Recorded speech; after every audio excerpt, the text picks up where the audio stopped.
Maati asin nagkokolor tsokolateng tubig hali sa gripo sa banwaan nin Milaor, Camarines Sur, haloy na subuot na agrangay kan pirang residente.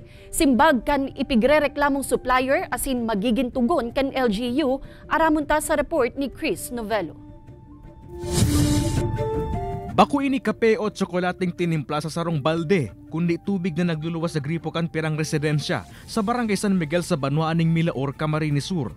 Water is life subuot, alagad para sa residenteng si Anastasio, na isubot mapakinabangan ng tubig sa supplier kan banwaan. Naglala si service dahil kayo ang nagluluwas pa man na tubig, sabi kayan mas malinaw, mas pwedeng mainom. Naglalagsin na kayo ito ng chlorine. Alagad kan paglaog na po kang kontraktor na yun na taga Pampanga,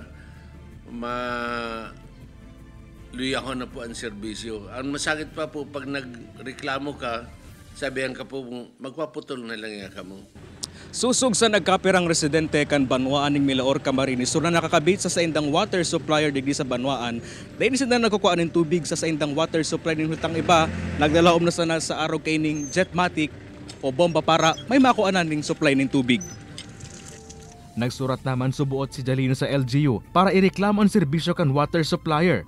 Nakapalaman sa simbag kan LGU, natatawan ng daning panahon ang supplier nagibuon ang sa indang obligasyon. Questionable man subot ang pag-operar kan water supplier sa banwaan. Ni Hulyo 360 days na subot at itinaod digdi pasado sa kontrata kan taon pang 2021, alagad nagpadagos ini sa pag-operate hasa sa presente. Nagsayumang una magtaong komento ang manehemento kan water supplier kan banwaan. Mantang padagos bang kinukuanan ning pahayag kan GMA Regional TV, Balitang Bicolandia ang LGU Milaor. Kay banan si Carlo Abonita, Chris Novello, Balitang Bicolandia.